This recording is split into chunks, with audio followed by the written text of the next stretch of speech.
മഹത്വവും കൊടുക്കുന്നത്. അതിനെയൊക്കെ ചപ്പും ചവറായിട്ട് കാണാനായിട്ട് ഒരു ആത്മീയന് മാത്രമേ സാധിക്കൂ. ലൂക്കോസിൻ്റെ സുവിശേഷത്തിൽ പറയുന്നത് പോലെ ഈ ലോകത്തിൻ്റെ ദൃഷ്ടിയിൽ ഉത്കൃഷ്ടമായത് ദൈവത്തിൻ്റെ ദൃഷ്ടിയിൽ നികൃഷ്ടമാണ്. അപ്പോൾ ദൈവത്തിൻ്റെ ദൃഷ്ടിയിൽ ഉത്കൃഷ്ടമായത് നമുക്ക് ഉത്കൃഷ്ടമായിട്ട് തോന്നണമെങ്കിൽ നാം ആത്മീയരായിരിക്കും. ഒരു കാലത്ത് പൗലോസ് തൻ്റെ ജഡത്തിലാണ് പ്രശംസിച്ചിരുന്നത്. കാരണം ന്യായപ്രമാണം നന്നായിട്ട് അറിയാം, പരിച്ഛേദന തൻ്റെ ശരീരത്തിലേറ്റവനാണ്. അങ്ങനെ വലിയ മതത്തിൻ്റെ കാര്യത്തിൽ വളരെ തീക്ഷ്ണതയുള്ളവനായിരുന്നു. അന്ന് വിചാരിച്ചു ഇതൊക്കെയാണ് ഏറ്റവും വലിയ കാര്യം. ഈ യഹൂദ മതത്തിൽ ജനിക്കാൻ സാധിച്ചല്ലോ, ഒരു എബ്രായനായി ജനിക്കാൻ സാധിച്ചല്ലോ, ന്യായപ്രമാണം അറിയാം. പക്ഷേ പിന്നീടാണ് മനസ്സിലായത്, ക്രിസ്തുവിൻ്റെ പരിജ്ഞാനം തിരിച്ചറിഞ്ഞപ്പോൾ താൻ അതുവരെ എന്തെല്ലാമാണോ വിലയുള്ളതായി മൂല്യമുള്ളതായി കരുതിയത് അതൊക്കെ ചപ്പാണ്, ചവറാണ്. ഇന്ന് പലപ്പോഴും പല വിശ്വാസികളും വേദനിക്കുന്നത് ചപ്പും ചവറുമായ പല കാര്യങ്ങൾ അവരുടെ ജീവിതത്തിൽ ഇല്ലല്ലോ എന്നോർത്താണ്. നമ്മൾ ആത്മീയമായിട്ട് നമ്മുടെ കണ്ണ് ഒന്ന് തുറക്കപ്പെടുകയാണ് എങ്കിൽ ദൈവം എന്തിനാണ് വില കൊടുക്കുന്നത് അതിന് നമ്മൾ വില കൊടുക്കാൻ നമുക്ക് സാധിക്കും. ദൈവം എന്തിന് വില കൊടുക്കുന്നില്ല അത്തരം കാര്യങ്ങൾക്ക് നമുക്ക് വില കൊടുക്കാതിരിക്കാനും സാധിക്കും. ഇതാണ് യഥാർത്ഥ ആത്മീയമായ പക്വത എന്ന് പറയുന്നത്. മത്തായി 6:33 മുമ്പേ അവൻ്റെ രാജ്യവും നീതിയും അന്വേഷിപ്പിൻ, അതോടുകൂടെ ഇതൊക്കെയും നിങ്ങൾക്ക് കിട്ടും. ഇവിടെ ഒരു വിശ്വാസിയുടെ ഭൗതികമായ കാര്യങ്ങളെക്കുറിച്ച് അവൻ ആകുലപ്പെടേണ്ട എന്നാണ് കർത്താവ് പറയുന്നത്. ഇവിടെയുള്ളതൊക്കെ ചപ്പും ചവറായിട്ട് കരുതിയാൽ പിന്നെ നമ്മൾ എങ്ങനെ ജീവിക്കും? ആ ഒരു ചോദ്യം വരാം. എന്നാൽ നമുക്കിവിടെ എന്താണോ വേണ്ടത്, നമ്മുടെ ഭക്ഷണം, പാർപ്പിടം, മറ്റുള്ള എല്ലാ കാര്യങ്ങളും നാം പറയാതെ തന്നെ നന്നായിട്ട് അറിയുന്നവനാണ് കർത്താവ്. ആദ്യം ദൈവരാജ്യവും നീതി അന്വേഷിക്കുന്ന ഒരു വിശ്വാസിക്ക് അവൻ്റെ ഭൗതികമായ നിലനിൽപ്പിന് വേണ്ട കാര്യങ്ങൾ കർത്താവ് കൊടുക്കും. ഇങ്ങനൊരു കർത്താവ് നമുക്കുള്ളത് കൊണ്ട്, നമ്മുടെ ചെറുതും വലുതുമായ എല്ലാ ആവശ്യങ്ങളെയും കരുതുന്ന ഒരു കർത്താവുള്ളതുകൊണ്ട് കർത്താവിനെ നമുക്ക് നന്ദിയോടെ സ്തുതിക്കാം. ഹല്ലേലൂയ.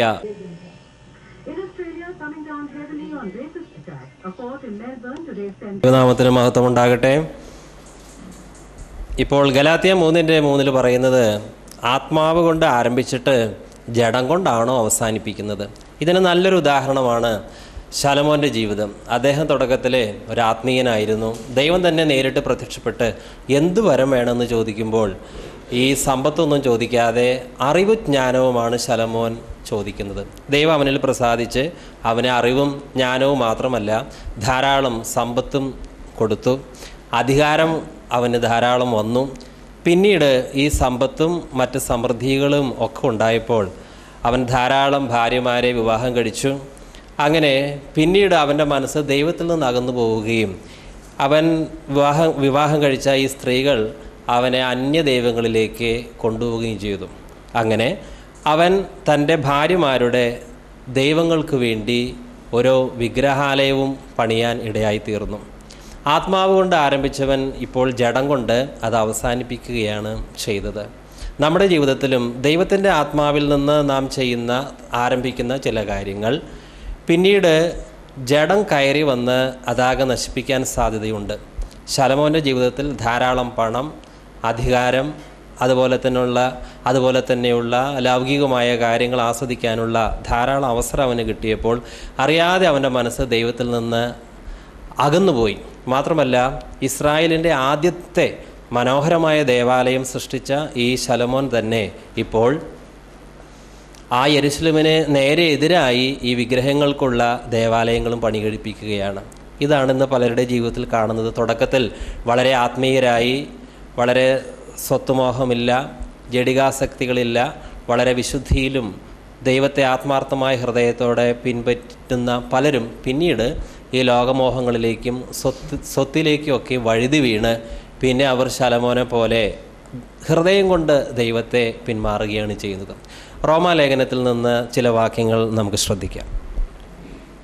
റോമാക്കാർ 8-ാം 5-9 വരെ. ജഡികമായി ജീവിക്കുന്നവരുടെ മനസ്സ് ജഡികമായവയിലാണ്, ആധ്യാത്മികമായി ജീവിക്കുന്നവരുടെ മനസ്സ് ആധ്യാത്മികവയിലാണ്. ജഡത്തിൽ മനസ്സ് വച്ചാൽ മരണമാണ്, ആത്മാവിൽ മനസ്സ് വച്ചാലോ ജീവനവും സമാധാനവുമാണ്. ജഡത്തിൽ ഊണിയ മനസ്സ് ദൈവത്തിന് വിരുദ്ധമാകുന്നു, അത് ദൈവനിയമത്തിന് കീഴ്പ്പെടുന്നില്ല, കീഴ്പ്പെടാൻ അതിന് സാധ്യവുമല്ല. ജഡികർക്ക് ദൈവത്തെ പ്രീതിപ്പെടുത്തുക സാധ്യമല്ല. ദൈവാത്മാവ് നിങ്ങളിൽ വസിക്കുന്നു എങ്കിൽ നിങ്ങൾ ജഡികരല്ല, ആധ്യാത്മികരാണ്. ക്രിസ്തുവിൻ്റെ ആത്മാവില്ലാത്തവൻ ക്രിസ്തുവിനുള്ളവനല്ല. അപ്പോൾ ഇവിടെ നമ്മൾ വായിച്ചത് ജഡത്തിൻ്റെ ചിന്ത മരണം എന്നാണ്. കർത്താവായ യേശുക്രിസ്തു പ്രകാരം പറഞ്ഞു, ആസക്തിയോടെ സ്ത്രീയെ നോക്കുന്നവൻ ഹൃദയത്തിൽ അവളുമായി വ്യഭിചാരം ചെയ്തു കഴിഞ്ഞു. ജഡികനായ ഒരുവൻ്റെ പ്രവൃത്തി മാത്രമല്ല, അവൻ്റെ മനസ്സും അശുദ്ധമായിരിക്കും. മാത്രമല്ല, ക്രിസ്തുവിൻ്റെ ആത്മാവില്ലാത്തവൻ ക്രിസ്തുവിനുള്ളവനല്ല എന്നാണ് തിരുവെഴുത്ത് നമ്മോട് പറയുന്നത്. ഇനി മറ്റൊരു കാര്യം, ഗലാത്യ ലേഖനം 6 അധ്യായം 18 വാക്യത്തിൽ പറയുന്നത്, ജഡത്തിൽ വിതയ്ക്കുന്നവൻ ജഡത്തിൽ ഫലം കൊയ്യും. മാത്രമല്ല, ആത്മാവിൽ വിതയ്ക്കുന്നവൻ ആത്മാവിൽ നിത്യജീവൻ എന്ന ഫലം കൊയ്യും. ജഡം കൊണ്ട് വിതയ്ക്കുന്നവൻ ജഡത്തിൽ നാശം കൊയ്യും എന്നാണ്. ഒരു കാര്യം ഉറപ്പാണ്, ജഡികമായി നാം എന്തെല്ലാം കാര്യങ്ങൾ ചെയ്യുന്നുണ്ടോ അതിൻ്റെ ഫലമെല്ലാം നാം കൊയ്യേണ്ടതായിട്ട് വരും. ജഡത്തിൽ നിന്ന് എന്താണോ വിതയ്ക്കുന്നത്, ജഡികമായി നാം എന്തൊക്കെ കാര്യങ്ങൾക്ക് വേണ്ടിയാണ് പ്രാധാന്യം കൊടുക്കുന്നത്, അതനുസരിച്ച് തന്നെ നമുക്ക് ഒരു വിതയും ഒരു കൊയ്ത്തും ഉണ്ട്. ഇപ്പോൾ ഗലാത്യ ലേഖനം തന്നെ 5:24 പറയുന്നത്, ക്രിസ്തു യേശുവിനുള്ളവർ ജഡത്തെ അതിൻ്റെ രാഗമോഹങ്ങളോടെ ക്രൂശിൽ തറച്ചിരിക്കുകയാണെന്നാണ്. ഒരു ആത്മീയനായി ജീവിക്കുവാൻ ആഗ്രഹിക്കുന്ന ഏവരും അവരുടെ ജഡത്തിൻ്റെ രാഗമോഹങ്ങളെ ക്രൂശിൽ തറച്ചിരിക്കുകയാണ് ചെയ്യുന്നത്. ഒരിക്കലും ഒരു ആത്മീയൻ ജഡത്തിൻ്റെ ഇഷ്ടങ്ങൾക്ക് പുറകെ പോകുന്നില്ല. കാരണം അവൻ്റെ ശരീരത്തിന് രാഗമോഹങ്ങളുണ്ട്, പക്ഷേ അത് ക്രിസ്തുവിനോടൊപ്പം അവൻ ക്രൂശിൽ തറച്ചിരിക്കുകയാണ് ചെയ്യുന്നത്. ഇനി ജഡത്തിൻ്റെ ഒരു സന്തതിയാണ് ഈ ദ്രവ്യാഗ്രഹം എന്ന് പറയുന്നത്. ഇപ്പോൾ തിമോത്തിയോസിന് എഴുതിയ ലേഖനത്തിൽ പറയുന്നുണ്ട്, ദ്രവ്യാഗ്രഹം സകലവിധ ദോഷത്തിനും മൂലമല്ലോ. ഇന്ന് പല ജഡികരായ ക്രിസ്ത്യാനികൾ കർത്താവിനെ സേവിക്കുന്നത് ഏതെങ്കിലും രീതിയിൽ അവരുടെ ഭൗതികമായിട്ടുള്ള സമൃദ്ധി അവർക്കുണ്ടാകണം, അതിന് ക്രിസ്തുവിനെ ഒരു ഉപാധിയാക്കുവാൻ വേണ്ടി അവർ പ്രാർത്ഥന മറ്റുള്ള കാര്യങ്ങളിലും വചനധ്യാനങ്ങളിലും ഒഴുകുന്നു. ജഡത്തിൻ്റെ അഭിലാഷങ്ങളെ തൃപ്തിപ്പെടുത്താൻ വേണ്ടി ഒരു പ്രാർത്ഥനാ ജീവിതം നയിക്കുക, അത് അവരെ തന്നെ വഞ്ചിക്കുന്ന ഒരു അവസ്ഥയാണ്. ഇപ്പോൾ കർത്താവ് പ്രകാരം പറഞ്ഞു, നിങ്ങൾ ഈ ഭൂമിയിലല്ല നിക്ഷേപം കൂട്ടിവെക്കേണ്ടത്, സ്വർഗത്തിലായിരിക്കണം നിങ്ങളുടെ നിക്ഷേപം. നിങ്ങളുടെ നിക്ഷേപം എവിടെയായിരിക്കുമോ അവിടെയായിരിക്കും നിങ്ങളുടെ ഹൃദയവും. ഇപ്പോൾ കൊളോസ്യ ലേഖനം പറയുന്നത്, നിങ്ങൾ ഭൂമിയിലുള്ളതല്ല ഉയരത്തിലുള്ളത് തന്നെ ചിന്തിക്കണം. നാം ഈ ലോകത്തിൽ കുറേ സമ്പാദ്യം കൂട്ടിവെച്ചാൽ നമ്മുടെ മനസ്സ് സ്വാഭാവികമായും ആ സ്വത്തിനോട് ആയിരിക്കും കടപ്പെട്ടിരിക്കുക. എന്നാൽ അതുകൊണ്ട് കർത്താവ് പറഞ്ഞു, പുഴുവും തുരുമ്പും ഒക്കെയും കീടങ്ങളൊക്കെ നശിപ്പിക്കുന്ന കള്ളന്മാർ തുരന്ന് കൊണ്ടുപോകുന്ന ഈ ഭൂമിയിൽ നിങ്ങൾ നിക്ഷേപം കൂട്ടിവെക്കരുത്. കർത്താവിൻ്റെ അരികിലേക്ക് ഒരിക്കലൊരു ധനികനായ യുവാവ് വന്നു. അദ്ദേഹം വളരെ സൽസ്വഭാവിയായിരുന്നു, മാതാപിതാക്കളെ ബഹുമാനിക്കുന്നവനും അതുപോലെ തന്നെ മോഷ്ടിക്കാത്തവനും കള്ളസാക്ഷ്യം പറയാത്തവനും ജീവിതത്തിൽ ന്യായപ്രമാണം എന്തു പറയുന്നുവോ അതെല്ലാം അതേപടി അനുസരിക്കുന്നവനായിരുന്നു അദ്ദേഹം. എന്നാൽ ഇദ്ദേഹത്തിന് ക്രിസ്തുവിനെ അനുഗമിക്കുവാൻ പിൻപറ്റുവാൻ ഒരു ആഗ്രഹം ഉണ്ടായിരുന്നു. പക്ഷേ കർത്താവ് പറഞ്ഞു, നിനക്കൊരു കുറവുണ്ട്, നിൻ്റെ സ്വത്ത് വിറ്റ് നീ ദരിദ്രർക്ക് കൊടുക്കണം, അപ്പോൾ അതിനുശേഷം വന്ന് എന്നെ അനുഗമിക്കുക. ആ കാര്യം പറഞ്ഞപ്പോൾ ഇവന് ബുദ്ധിമുട്ടായി. കാരണം അവൻ്റെ ഹൃദയം ആ സ്വത്തിലായിരുന്നു. ആ സ്വത്ത് അവൻ്റെ ഹൃദയത്തിൽ വലിയൊരു സ്ഥാനം ആ സ്വത്തിനുണ്ടായിരുന്നത് കൊണ്ട് നിത്യജീവനെ നഷ്ടമാക്കി ക്രിസ്തുവിനെ അനുഗമിക്കാതെ അവൻ ദുഃഖത്തോടെ പോയി കളഞ്ഞു. മറ്റൊരിക്കൽ കർത്താവ് ഒരു ഉപമ പറഞ്ഞു. ഒരു ധനവാനായ മനുഷ്യൻ, അദ്ദേഹത്തിന് ധാരാളം കൃഷിയുണ്ടായി, ധാരാളം വിളവുണ്ടായി. അദ്ദേഹം ഇപ്രകാരം പറയുകയാണ്, ഞാൻ ഈ കളപ്പുരകളൊക്കെ പൊളിച്ച് ഈ ധാന്യമൊക്കെ ശേഖരിച്ചു വയ്ക്കും. എന്നിട്ട് അവൻ തന്നോട് തന്നെ പറയുകയാണ്, അനേക വർഷത്തേക്കുള്ള സമ്പാദ്യം ഇപ്പോൾ നീ ഇതാ സ്വരൂപിച്ചിരിക്കുന്നു, ഇനി തിന്നുക, കുടിക്കുക, ആനന്ദിക്കുക. അങ്ങനെ ആ മനുഷ്യൻ തന്നോട് തന്നെ അങ്ങനെ ആശ്വസിച്ച് ശിഷ്ടകാലമെല്ലാം സുഖിക്കാമല്ലോ എന്ന് കരുതുമ്പോൾ ദൈവം അവനോട് രാത്രി ചോദിക്കുകയാണ്, മൂഢ, ഈ രാത്രി നിൻ്റെ പ്രാണനെ ഞാൻ തിരികെ ചോദിക്കുകയാണെങ്കിൽ നീ ഒരുക്കി വെച്ചത് ആർക്കായിരിക്കും? അവനൊരിക്കലും അങ്ങനെ ചിന്തിച്ചിട്ടില്ല. കാരണം ഈ ലോകത്തിലെ ജീവിതം എങ്ങനെയെങ്കിലും ആസ്വദിക്കണം, അതിന് കാശ് വേണം, അതിനു വേണ്ടി അവൻ കഷ്ടപ്പെടുകയായിരുന്നു.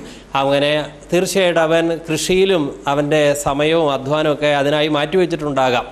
അങ്ങനെ ധാരാളം സ്വത്തുണ്ടായപ്പോൾ അവൻ്റെ ചിന്ത ഒരു മരണമുണ്ട്, ഒരു നരകമുണ്ട്, സ്വർഗമുണ്ട്, അത്തരം കാര്യങ്ങളെക്കുറിച്ച് ചിന്തിക്കാൻ അവന് സമയമില്ല. കാരണം ഇവിടെ ഏതെങ്കിലും രീതിയിൽ സമ്പത്ത് കൂട്ടിവെക്കണമെന്നായിരുന്നു. എന്നിട്ട് കർത്താവ് ആ ഉപമ പറഞ്ഞ അവസാനം പറയുകയാണ്, ദൈവവിഷയമായി സമ്പന്നനാകാതെ തനിക്ക് തന്നെ സമ്പന്നനാകുന്നവൻ്റെ കഥയൊക്കെ കാര്യമൊക്കെ ഇങ്ങനെ തന്നെ എന്നാണ്. അതുകൊണ്ട് സുവിശേഷം, ഒരു യഥാർത്ഥ സുവിശേഷം നമ്മുടെ ഈ ലോകത്തിലെ വസ്തുക്കളോടും ഈ ലോകത്തിലെ സമ്പത്തിനോടുമുള്ള ആസക്തിയിൽ നിന്ന് സ്വർഗീയ കാര്യങ്ങളോടുള്ള താല്പര്യം നമ്മളിൽ ജനിപ്പിക്കുന്നതായിരിക്കും യഥാർത്ഥ സുവിശേഷം.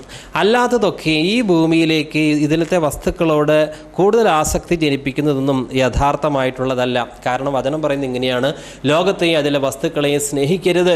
അപ്പോൾ ഈ ലോകത്തെയും അതിലെ വസ്തുക്കളെയും ഇതിലെ പണത്തെയും സേവിക്കുവാനായിട്ട് ഒരുവൻ തുടങ്ങുകയാണെങ്കിൽ അവൻ സ്വാഭാവികമായും ദൈവത്തിൽ നിന്ന് അകലുക തന്നെ ചെയ്യും. അതുകൊണ്ട് കർത്താവ് വളരെ വ്യക്തമായി പറഞ്ഞു, നിങ്ങൾക്ക് ദൈവത്തെയും മാമോനെയും ഒരുമിച്ച് സേവിക്കുവാൻ സാധിക്കുകയില്ല. ഒരു ജഡികനായ ക്രിസ്ത്യാനി അവൻ പ്രാർത്ഥിക്കുന്നവനും ബൈബിൾ വായിക്കുന്നവനും ആരാധനയ്ക്ക് പോകുന്നവനായാലും അവൻ്റെ മനസ്സ് ഈ പണം ഏതെങ്കിലും രീതിയിൽ സമ്പാദിക്കണം, അതായിരിക്കും അവൻ്റെ ഉള്ളിലുള്ള ആഗ്രഹം. അതിനു പറ്റിയ വചനങ്ങൾ അവൻ കണ്ടെത്തുന്നു. എന്നിട്ട് അവൻ ഭൗതികമായ സമൃദ്ധിയിൽ ആറാടുവാൻ വേണ്ടിയുള്ള ഒരു ഭക്തി ജീവിതം തിരഞ്ഞെടുക്കുന്നു. അങ്ങനെ നാം ആരും വഞ്ചിക്കപ്പെടരുത്. ഇപ്പോൾ അപ്പോസ്തലനായ പൗലോസ് 1 കൊരിന്ത്യർ 10:3-4 വാക്യത്തിൽ ഇങ്ങനെ പറയുന്നുണ്ട്, ഞങ്ങൾ ജഡപ്രകാരം സഞ്ചരിക്കുന്നുവെങ്കിലും ഞങ്ങളുടെ ആയുധങ്ങൾ ജഡികങ്ങളല്ല, ഞങ്ങളുടെ ആയുധങ്ങൾ ദൈവസന്നിധിയിൽ കോട്ടകളെ തകർക്കുവാൻ തക്കവിധം ശക്തമത്രേ. അപ്പോൾ ഇവിടെ പൗലോസ് പറയുന്നത് ഞങ്ങൾ ജഡികമായ ആയുധങ്ങൾ എടുക്കുന്നില്ല. എന്താണ് ഈ ജഡികമായ ആയുധം എന്ന് പറഞ്ഞാൽ? നിങ്ങളോട് തന്നെ ചോദിക്കുകയാണ്, ഈ ജഡികമായ ആയുധങ്ങൾ എന്ന് പറഞ്ഞാൽ എന്തൊക്കെയാണ് ഇവിടെ ഉദ്ദേശിക്കുന്നത് പറയാൻ പറ്റുമോ? അനീതി, ദുഷ്ടത, അത്യാഗ്രഹം, ദുർബുദ്ധി. എന്താണ് ജഡത്തിന്റെ ആയുധങ്ങൾ? അസൂയ, കൊല, പിണക്കം, കപടം, ദുശീലം. ബാബു ബ്രദറെ, ജഡത്തിന്റെ ആയുധങ്ങൾ ഏതെങ്കിലും ഒന്ന് ചിലത് പറയാൻ പറ്റുമോ? ഏഷണി, ദൈവദ്വേഷം, ഗർവ്, ആത്മപ്രശംസ. മാതാപിതാക്കളെ അനുസരിക്കാത്തവർ, അവിശ്വാസികൾ, ക്രൂരർ. അതെ, മാതാപിതാക്കളെ അനുസരിക്കാതിരിക്കുന്നതും ഇങ്ങനെയുള്ള ഒത്തിരി വിഗ്രഹാരാധന, മന്ത്രവാദം, ഇങ്ങനെയുള്ള ധാരാളം കാര്യങ്ങളുണ്ട്. ഇതൊക്കെ ജഡത്തിൻ്റെ ആയുധങ്ങളാണ്. ഇവിടെ പൗലോസ് പറയുന്നത് ഞങ്ങൾ ജഡത്തിൻ്റെ ആയുധങ്ങൾ അവലംബിക്കുന്നില്ല, ഞങ്ങൾ ജഡപ്രകാരം സഞ്ചരിക്കുന്നവരാണെങ്കിലും യാതൊരു ജഡികമായ ആയുധങ്ങളും എടുക്കുന്നില്ല. പിന്നെ എടുക്കുന്ന ആയുധം ഏതാണ്? ദൈവസന്നിധിയിൽ കോട്ടകളെ തകർക്കുവാൻ തക്ക രീതിയിൽ ശക്തമായ ആയുധങ്ങൾ. ഇതാണ് നമ്മൾ വേണ്ടത്. നാം എപ്പോഴെല്ലാം ജഡത്തിൻ്റെ ആയുധത്തിലേക്ക് തിരിയുമോ അപ്പോഴെല്ലാം നമുക്ക് ആത്മീയമായ ആയുധങ്ങൾ എടുക്കുവാൻ നമുക്ക് സാധിക്കുകയില്ല, നമ്മൾ പരാജയപ്പെടുക തന്നെ ചെയ്യും. ക്രിസ്ത്യാനി ബൈബിൾ വായിച്ചാലും അത് ജീവിതത്തിൽ പ്രാവർത്തികമാക്കാൻ അവനെ സാധിക്കുന്നില്ല. ക്ഷമിക്കുക, സഹിക്കുക, പൊറുക്കുക, ഇതൊന്നും അവനെ ജീവിതത്തിൽ പ്രാവർത്തികമാക്കാൻ സാധിക്കില്ല. ഒരു ജഡികൻ്റെ വീട്ടിലെ ഒരവസ്ഥ നമുക്കൊരു ചിത്രീകരണത്തിലൂടെ ഇപ്പോൾ കാണാം. അപ്പോൾ പത്രോസ് അവൻ്റെ അടുക്കൽ വന്നു, കർത്താവേ, സഹോദരൻ എത്ര വട്ടം എന്നോട് പിഴച്ചാൽ ഞാൻ ക്ഷമിക്കണം? 7 വട്ടം മതിയോ എന്ന് ചോദിച്ചു. യേശു അവനോട്, 7 വട്ടമല്ല 70 വട്ടം എന്ന് ഞാൻ നിന്നോട് പറയുന്നു എന്ന് പറഞ്ഞു.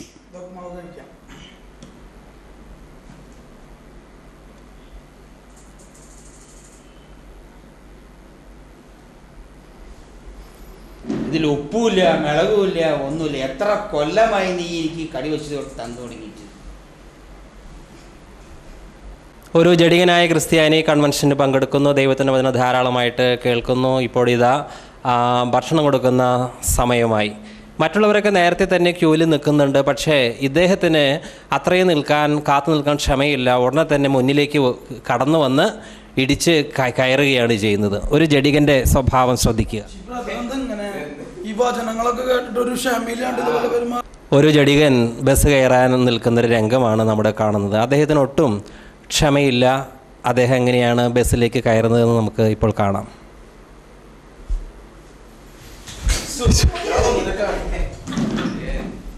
കർത്താവേ, എനിക്ക് ഇത്രയും തിരക്കുണ്ടെങ്കിൽ എനിക്ക് സീറ്റുകളിൽ അങ്ങേക്ക് നന്ദി.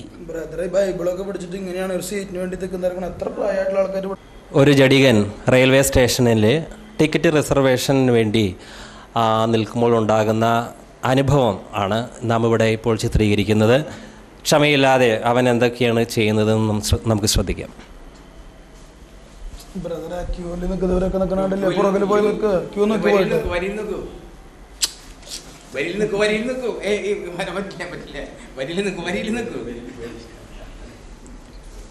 വണ്ടി ടിക്കറ്റ് തീർന്നിരിക്കുകയാണ്. ഇന്നത്തെ ടിക്കറ്റ് കഴിഞ്ഞിരിക്കുകയാണ്. ഇനി നാളെ ടിക്കറ്റ് കൊടുക്കുന്നുള്ളൂ. ടിക്കറ്റ് ക്ലോസ് ചെയ്താണ്. ഓ എന്തെങ്കിലും ആവട്ടെ, എനിക്ക് കിട്ടിയില്ല അവർക്കും കിട്ടിയില്ല. ഇനിയിപ്പോൾ അവർക്ക് കിട്ടിയില്ല എനിക്ക് കിട്ടിയില്ലെങ്കിൽ എനിക്ക് ഭയങ്കര സങ്കടമായേനെ. ഒരു ജഡികൻ ജീവിതത്തിലെ എല്ലാ മേഖലയിലും ഇപ്രകാരമായിരിക്കും അവൻ ഇടപെടുന്നത്. കാരണം പരിശുദ്ധാത്മാവിനെ അനുസരിക്കുവാൻ അവൻ പഠിച്ചിട്ടില്ല. മറിച്ച് അവൻ്റെ സ്വന്തം ശക്തിയും യുക്തിയും ഒക്കെ ഉപയോഗിച്ച് ഈ ലോകത്തിൽ ഒന്നാമനാകാൻ വേണ്ടിയാണ് അവൻ ആഗ്രഹിക്കുന്നത്. ഇനിയിപ്പോൾ ഒരു ജഡികൻ ദൈവത്തിൻ്റെ വചനം വായിച്ച് ചില സത്യങ്ങൾ കണ്ടെത്തി എന്ന് തന്നെ മനസ്സിലാക്കുക. ഉദാഹരണത്തിന്, കത്തോലിക്കനായിരുന്ന ഒരു സഹോദരൻ, അദ്ദേഹം നേരത്തെ ജഡികനായിരുന്നു. എന്നാൽ ദൈവത്തിൻ്റെ വചനം വായിച്ചപ്പോൾ അദ്ദേഹത്തിൻ്റെ ഒരു കാര്യം ബോധ്യമായി. ഈ കത്തോലിക്ക സഭ ചെയ്യുന്ന പല കാര്യങ്ങൾ തെറ്റാണ്. സ്വരൂപവണക്കം തെറ്റാണ്, ശിശുസ്നാനം തെറ്റാണ്, മധ്യസ്ഥ പ്രാർത്ഥന, മാതാവിനോടും മറ്റു വിശുദ്ധരോടുള്ള പ്രാർത്ഥനകളൊക്കെ തെറ്റാണ്. അതുപോലെ തന്നെ പൗരോഹിത്യം വിശുദ്ധ ബൈബിളിലില്ല. ഈ കാര്യങ്ങളൊക്കെ ജഡികൻ ബൈബിൾ വായിച്ച് മനസ്സിലാക്കുന്നു. അപ്പോൾ ഇവന് യഥാർത്ഥത്തിൽ മാനസാന്തരപ്പെടുന്നില്ല. എന്നാൽ അതേസമയം തന്നെ മറ്റുള്ളവർ ചെയ്യുന്നത്, മറ്റ് സഭക്കാർ ചെയ്യുന്ന തെറ്റുകൾ ഇവന് ബോധ്യമാകുകയും ചെയ്തു. അപ്പോൾ ഇവൻ ഈ തെറ്റ് ചെയ്യുന്ന ഈ കത്തോലിക്ക സഭയിലെ മറ്റു വിശ്വാസികൾക്ക് വളരെ പരിഹാസത്തോടെ അവരോട് സംസാരിക്കാൻ ഇടയായിത്തീരും. അവൻ പറയുന്നത് സത്യം, ഈ ജഡികൻ പറയുന്നത് സത്യമാണെങ്കിലും അവൻ്റെ ഉള്ളിലുള്ള ആ വാശി, വൈരാഗ്യം, വിദ്വേഷം ഒന്നും പൂർണ്ണമായി പോയിട്ടില്ല. അപ്പോൾ അവൻ്റെ ഉള്ളിലെ വാശിയും വൈരാഗ്യം വിദ്വേഷമൊക്കെ അവൻ തീർക്കുന്നത് കത്തോലിക്ക സഭയിലെ ആചാരങ്ങൾ തെറ്റാണ്, അനുഷ്ഠാനങ്ങൾ തെറ്റാണ്. ഇത് പലപ്പോഴും സംഭവിക്കുന്ന ഒരു യാഥാർത്ഥ്യമാണ്. എന്നാൽ വിശുദ്ധ ബൈബിൾ നമ്മോട് പറയുന്നത് നമ്മുടെ സ്വന്തം ബുദ്ധിക്ക് ഒരു കാര്യത്തോട് അത് അംഗീകരിക്കാൻ നമുക്ക് സാധിച്ചില്ല. അപ്പോൾ ഒരു ദേഷ്യത്തോടെ, പണ്ടുണ്ടായിരുന്ന ആ മാനുഷികമായ വികാരത്തോടെ അതിനെതിരായി പ്രതികരിക്കുക, അതല്ല വചനം പറയുന്നത്. ഒരു ദൈവപൈതൽ ദൈവദിനത്തിലൂടെ സത്യം മനസ്സിലാക്കിയാലും ദൈവത്തിൻ്റെ പരിശുദ്ധാത്മാവിന് വിധേയപ്പെട്ടായിരിക്കണം അവൻ തെറ്റിതിരുത്തേണ്ടത്. അല്ലാത്ത പക്ഷം അവൻ പറയുന്നത് സത്യമാണെങ്കിലും അവൻ ജഡികനായതുകൊണ്ട് ദൈവാത്മാവിൻ്റെ സപ്പോർട്ടോടുകൂടിയല്ല അവൻ നേരത്തെ പറഞ്ഞ പോലുള്ള ആചാരങ്ങൾക്കെതിരെ ശബ്ദമുയർത്തുന്നത്. ഇനിയിപ്പോൾ മറ്റൊരു കാര്യം, ഒരു ജഡികൻ ഇപ്പോൾ നേരത്തെ നമ്മൾ കണ്ടു കഴിഞ്ഞു. ഇനിയിപ്പോൾ ഒരു ജഡികന് ഇത്തരം കാര്യങ്ങളൊന്നും ചെയ്യാതെ തന്നെ മറ്റുള്ളവരെ പേടിപ്പിക്കാൻ കഴിയും. ഇപ്പോൾ ഒരു ജഡികൻ്റെ കൂടെ താമസിക്കുന്ന ഒരു ഭാര്യ, ജഡികനൊന്നും പറയുന്നില്ല, പക്ഷേ ആ ജഡികനായ ഭർത്താവ് ഒന്ന് നോക്കിയാൽ മതി, അപ്പോൾ തന്നെ ഭാര്യ എലിക്കുഞ്ഞ് പോലെ വിറയ്ക്കാനായി തുടങ്ങും. അതുപോലെ തന്നെ ഒരു പ്രത്യേക ശബ്ദം ഉണ്ടാക്കുക, ശബ്ദം ഉയർത്തി സംസാരിക്കുക, ഇതൊക്കെ ജഡികൻ്റെ ആയുധങ്ങളാണ്. ഇവിടെ നാം നേരത്തെ വായിച്ചു കേട്ടു, ഞങ്ങൾ ജഡത്തിൽ സഞ്ചരിക്കുന്നുവെങ്കിലും ഞങ്ങളുടെ ആയുധങ്ങൾ ജഡികങ്ങളല്ല. ഇതെല്ലാ ദൈവമക്കളും ഓർത്തിരിക്കണം. നമുക്ക് ഇവിടെ സംസാരിക്കുവാൻ, ശബ്ദമുയർത്തുവാൻ, ഒരു ആക്രോശിക്കുവാൻ, അട്ടഹസിക്കുവാൻ ഒരു നാവുണ്ട്, നമുക്കും കൈയുണ്ട്. എന്നാൽ ഈ ജഡികമായ ആയുധങ്ങളൊന്നും തന്നെ ഒരു ദൈവപൈതൽ എടുക്കരുത്. മറിച്ച് നാം എടുക്കേണ്ട ആയുധം ആത്മാവിൻ്റെ ആയുധങ്ങളാണ്. അത് ദൈവസന്നിധിയിൽ കോട്ടകളെ തകർക്കുവാൻ തക്ക രീതിയിൽ ശക്തവുമാണ്. അതുകൊണ്ട് ദൈവത്തിൻ്റെ ആത്മാവ് നമ്മോട് പറയുകയാണ്, ഒരു പ്രത്യേക സാഹചര്യത്തിൽ നീ മൗനം പാലിക്കുക എന്ന് ദൈവത്തിൻ്റെ ആത്മാവ് നമ്മോട് പറയുമ്പോൾ നാം മൗനം പാലിക്കുകയാണെങ്കിൽ ആ മൗനം എന്ന ആയുധമാണ് ദൈവസന്നിധിയിലെ ഏറ്റവും ശക്തമായ കോട്ടകളെ തകർക്കുവാൻ പര്യാപ്തമായത്.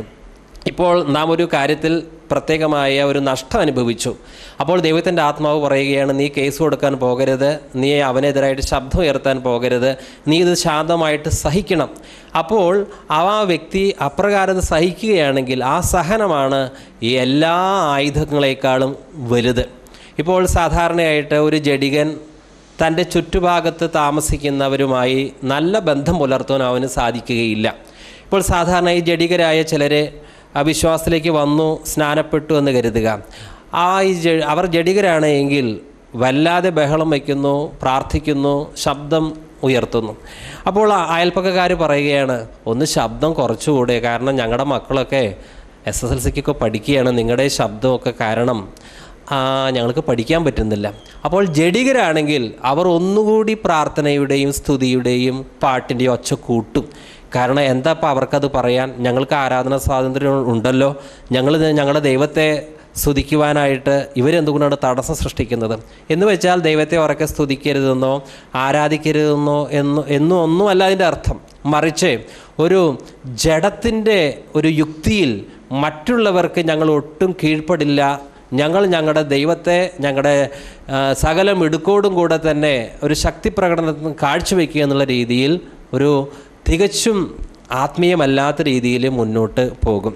അതുപോലെ തന്നെ ഒരു ജഡികൻ ഇനി വാക്കുകൊണ്ട് പറഞ്ഞു നോക്കി, അതല്ലെങ്കിൽ വേറെ പല കാര്യങ്ങളും ചെയ്തു നോക്കി അവൻ്റെ ഇഷ്ടം അവന് നിറവേറ്റാൻ സാധിക്കുന്നില്ല എങ്കിൽ അവൻ പിന്നീട് പോലീസ് കേസ് കൊടുക്കാനായിട്ട് പോകും.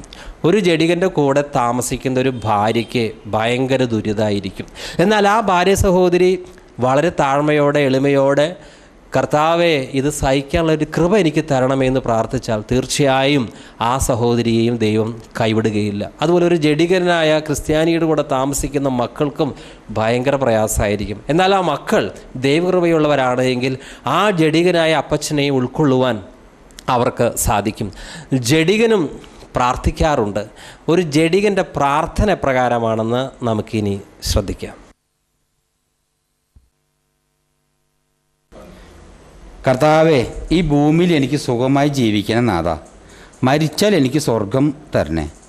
കർത്താവേ, എന്നെ പണക്കാരനാക്കണേ. എനിക്ക് 2 നിലയുള്ള വീടെങ്കിലും തരണേ. കുറച്ച് പറമ്പ് വാങ്ങാൻ ആശയുണ്ട്, സാധിപ്പിച്ച് തരണേ. എൻ്റെ ആൺമക്കൾ കല്യാണം കഴിക്കുമ്പോൾ അവർക്ക് കൂടുതൽ സ്ത്രീധനം ലഭിക്കണം നാഥാ. അങ്ങനെയുള്ള ബന്ധം അങ്ങ് ഒരുക്കണേ. ഇതാ എൻ്റെ വരുമാനത്തിൻ്റെ ഒരു അംശം അങ്ങേക്ക് തരുന്നു. ഇതിൻ്റെ 10 ഇരട്ടി കാശ് അങ്ങ് എനിക്ക് തരണേ. എൻ്റെ വീട്ടിൽ ആഹാരം കുറയേ ആവശ്യങ്ങളൊന്നും മുടങ്ങിയോ അരുത്. എൻ്റെ ഭാര്യയും മക്കളും ഞാൻ വരച്ച വരയിൽ നിൽക്കാൻ ഇടയാകട്ടെ. കർത്താവെ, ഞാൻ അങ്ങയെ കൂടുതൽ സേവിക്കുന്നതോറും എൻ്റെ പണവും ആസ്തിയും പ്രശസ്തിയും വർദ്ധിപ്പിക്കാൻ ഇടയാകട്ടെ. ഞാൻ ചിലർക്കെതിരെ കേസ് കൊടുത്തിട്ടുണ്ട്. അതിനാൽ അതിൽ നിന്നൊക്കെ എന്നെ വിജയിപ്പിക്കണം. എല്ലാവരും എൻ്റെ അഭിപ്രായത്തെ അംഗീകരിക്കാൻ ഇടയാകട്ടെ. യേശുവിൻ്റെ നാമത്തിൽ തന്നെ. ജഡികൻ ഇപ്രകാരം പ്രാർത്ഥിച്ചു. പക്ഷേ അവൻ്റെ പ്രാർത്ഥനയ്ക്കൊന്നും മറുപടി കിട്ടിയില്ല. മറുപടി കിട്ടാതായപ്പോൾ അവൻ്റെ ദേഷ്യവും രോഷവും വൈരാഗ്യവും ഒക്കെ പിശാചിനോടാണ് തീർക്കുന്നത്. എൻ്റെ സുഖകരമായ ജീവിതത്തിന് തടസ്സം സൃഷ്ടിച്ച പിശാചെ, നിന്നെ ഞാൻ ശാസിക്കുന്നു. എനിക്ക് കഷ്ടതയും ദരിദ്രവും കൊണ്ടുവന്ന പിശാചെ, നിന്നെ ഞാൻ ശാസിക്കുന്നു. എൻ്റെ ഭൗതിക നന്മകളെ തടയുന്ന പിശാചെ, ദൂരപ്പോ. എൻ്റെ ഭാര്യയെയും എൻ്റെ ഭാര്യയിലൂടെയും മക്കളുടെയും അയൽക്കാരിലൂടെയും പോരാട്ടം കൊണ്ടുവരുന്ന പിശാചെ, നിന്നെ ഞാൻ ബന്ധിക്കുന്നു. ഞാൻ നടന്നു പോയപ്പോൾ എൻ്റെ കാല് കല്ലിൽ തട്ടി. ഇന്നലെ എനിക്ക് പനിയും തലവേദനയും വന്നു. ഇന്നലെ ചിലർ എന്നെ പരിഹസിക്കുകയും ചീത്ത വിളിക്കുകയും ചെയ്തു. എൻ്റെ മക്കൾക്കൊന്നും വിചാരിച്ചതുപോലെ സ്ത്രീധനം കിട്ടിയതുമില്ല. എൻ്റെ ശത്രുക്കളെ തോൽപ്പിക്കാൻ പറ്റിയതുമില്ല. ദുഷ്ടപിശാചെ, ഇതിൻ്റെ പിന്നാലെ ഒക്കെയും നീ ഒരുത്തൻ മാത്രമാണ് പ്രവർത്തിച്ചത്. ദൂരെ പോ പിശാചെ, നിന്നെ ഞാൻ ഒരു ജഡികൻ്റെ പ്രാർത്ഥന നാം കേട്ടുകഴിഞ്ഞു. ആ പ്രാർത്ഥനയ്ക്ക് മറുപടി കിട്ടാതെ വരുമ്പോൾ അവൻ്റെ ജാള്യതയും ദേഷ്യവും പിശാചിനോട് തീർക്കുന്നത് നാം മനസ്സിലാക്കി കഴിഞ്ഞു. ഇനി ഒരു ദേഹിയൻ്റെ പ്രാർത്ഥനയാണ്. ദേഹിയൻ എന്ന് പറയുന്നത് സ്വയത്താൽ നിയന്ത്രിക്കപ്പെടുന്ന വ്യക്തി. ഒരു ജഡികൻ പെട്ടെന്ന് വളരെ ആവേശം കൊണ്ട് എതിർക്കുകയും ഒക്കെ ചെയ്യുമെന്നൊരു ദേഹിയൻ അങ്ങനെയല്ല. അവൻ്റെ എല്ലാം അവൻ്റെ ഉള്ളിലാണ് വിഷമങ്ങളും സങ്കടങ്ങളും. ദേഹിയൻ്റെ പ്രാർത്ഥനയിൽ പ്രധാന കേന്ദ്രം അവൻ തന്നെയാണ്. എൻ്റെ വിഷയം, എൻ്റെ സങ്കടം, എൻ്റെ പരാജയം, എൻ്റെ എന്നുള്ളതാണ് ആ ദേഹിയൻ്റെ മുഖ്യ വിഷയം. അതുകൊണ്ട് തന്നെ മറ്റുള്ളവരുടെ കാര്യത്തിൽ അവരെ സഹായിക്കാൻ അവന് സാധിക്കുന്നില്ല. കാരണം അവന് തന്നെ ഒരുപാട് സങ്കടങ്ങളും ദുഃഖങ്ങളും ഉള്ളതുകൊണ്ട് അവൻ തന്നിലേക്ക് തന്നെ ഒതുങ്ങുകയാണ്. ഒരു ദേഹിയൻ്റെ പ്രാർത്ഥന നമുക്ക് ശ്രദ്ധിക്കാം. എൻ്റെ കർത്താവേ, ഞാൻ വളരെ നിരാശപ്പെട്ടിരിക്കുകയാണ് നാഥാ. ആരും എന്നെ മനസ്സിലാക്കുന്നില്ല, ആരും എന്നെ സ്നേഹിക്കാനില്ല, എല്ലാവരും എന്നെ വെറുക്കുന്നു. കർത്താവേ, ആരും എന്നെ അംഗീകരിക്കുകയോ വിലവയ്ക്കുകയോ ചെയ്യുന്നില്ല. എല്ലാവരും എന്നെ ഒറ്റപ്പെടുത്തുന്നു. കഴിഞ്ഞ കാലത്തിൽ എൻ്റെ ജീവിതത്തിൽ സംഭവിച്ചു പോയ ദുഃഖങ്ങളും ദുരിതങ്ങളും പരാജയങ്ങളും ഓർത്ത് ദുഃഖിച്ച് ഞാൻ നാളുകൾ തള്ളി നീക്കുകയാണ്. നാളെ എന്ത് സംഭവിക്കും, എൻ്റെ ഭാവി എന്താകും എന്ന് ചിന്തിച്ച് ഞാൻ വളരെ ആകുലനാണ്. നാഥാ, 1 മാസം മുമ്പ് ഒരു സഹോദരൻ എന്നോട് ഒരു കുത്തുവാക്ക് പറഞ്ഞു. അതെൻ്റെ മനസ്സിൽ നിന്ന് പോയിട്ടില്ല. 1 മാസമായി ഞാൻ ഉറങ്ങിയിട്ട് എല്ലാ മനുഷ്യരും എന്നെ കുടുക്കുവാൻ ശ്രമിക്കുകയാണ്. എല്ലാവരും തട്ടിപ്പുകാരാണ്, എല്ലാവരും എന്നെ പരിഹസിക്കുകയാണ് എന്നെനിക്ക് തോന്നുന്നു. എനിക്ക് ഭൗതികമായും ആത്മീയമായും ഉയരുവാൻ ആരും അവസരങ്ങൾ തരുന്നില്ല. ഒന്ന് സാക്ഷ്യം പറയാനോ പ്രസംഗിക്കാനോ ആരും ചാൻസ് തരുന്നില്ല. കർത്താവേ, ആരോടും പ്രതികാരം തീർക്കുവാൻ എനിക്ക് ശക്തിയില്ല എന്ന് അങ്ങ് അറിയുന്നുവല്ലോ. കർത്താവേ, എനിക്കെതിരെ പ്രവർത്തിച്ച ഓരോരുത്തർക്കും അങ്ങ് തന്നെ അറിഞ്ഞ് കൂലി കൊടുക്കണമേ. കർത്താവെ, എനിക്കൊരുന്നിലും സന്തോഷം തോന്നുന്നില്ല. ഏതു നേരവും ഞാൻ എന്നിലേക്ക് നോക്കി ദുഃഖിച്ചുകൊണ്ടിരിക്കുന്നു. എന്നെ കൈവിടല്ലേ നാഥാ. ഹൃദയപൂർവ്വം ആരെയും സ്നേഹിക്കുവാനും എന്നെ ദ്രോഹിച്ചവർക്ക് മാപ്പ് കൊടുക്കുവാനും എനിക്ക് കഴിയുന്നില്ല. എല്ലാവരും എന്നെ കുറ്റം കണ്ടുപിടിക്കുവാൻ തക്കം നോക്കിയിരിക്കുകയാണ്. പ്രത്യാശയുടെ ഒറ്റ ദൈവവചനം പോലും എൻ്റെ ഹൃദയത്തിലില്ല. എൻ്റെ പ്രശ്നങ്ങൾക്കെല്ലാം പരിഹാരം വരുത്തി ഏതു വിധേനയും എന്നെ അങ്ങ് രക്ഷിച്ചുകൊള്ളണേ നാഥാ. ആമേൻ.